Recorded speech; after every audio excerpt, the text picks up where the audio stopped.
I've been doing counseling for 8 years now, and most of my clients have been children and the youth. And some of the mental disorders that we are seeing coming into counseling rooms, we are realizing now that they have been triggered by interaction in social media. So we find young girls or young boys who have been going through depression, and when you go deeper into the issues, you realize that the issue of secluding themselves, the issue of isolation, the issue of withdrawal began when they started interacting in social media. So what happens when you start interacting in social media like Facebook, you find you need to be on your own most of the time so that you can go through the pages, you can interact with other people, but you're doing this online. You do not have any human interaction. So if you do this for a long period of time, what happens is that you stop interacting with your family members, your friends, and you're simply interacting with your phone or your computer. This affects the way you relate to other people. It basically affects your communication skills. And what we are seeing is that most of them start developing anxiety. Like if you're in a social situation where you need to talk to people and network, you find these young people cannot talk. They start sweating, they feel nervous, and it's really basically affecting them.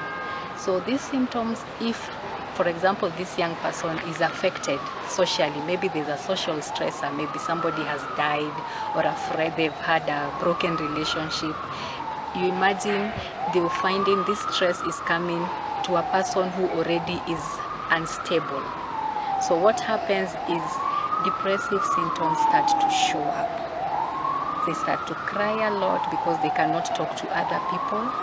So they withdraw more, they start crying, they become lonely, they become irrational, thinking they are all alone in the world. And these are the major symptoms of depression. The other thing is also dealing with the victims of rape has been a new experience for me. And the one thing that came up is how young girls are being lured into sex through social media.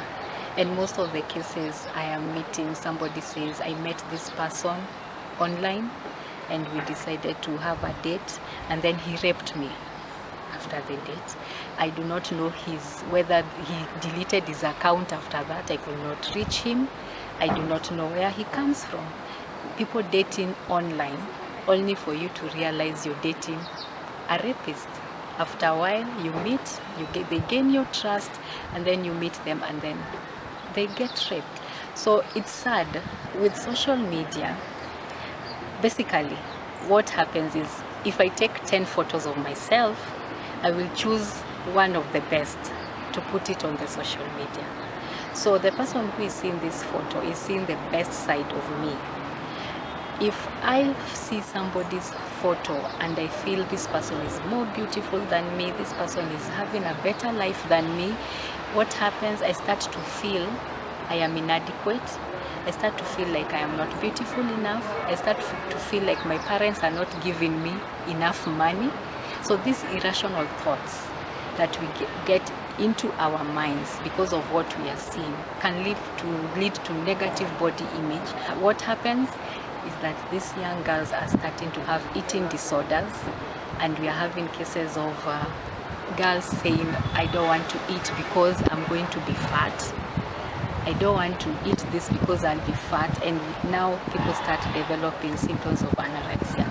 There's now an app that is called Saraha. So this app, now when people can get to ask you any question or tell you anything that they've always wanted to tell you, but they cannot tell you face to face. So the fact that you can never know who is asking the question, people are using this as it's a form of cyberbullying, because some of the things that are being said are negative things. Because if somebody is your friend and they cannot come and tell you something negative, they decide to use the platform, and it is very hurtful.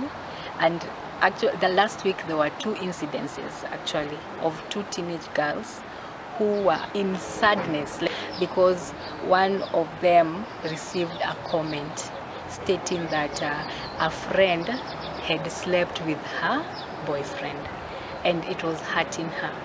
And you see these things, somebody is just saying things that cannot be proven, but saying them basically to hurt another person. And we know what is happening with cyberbullying. The rates of suicide are increasing, rates of depression are increasing. So this social media, fine, it has helped in terms of communication, but can we see how we can handle the negative effects of social media?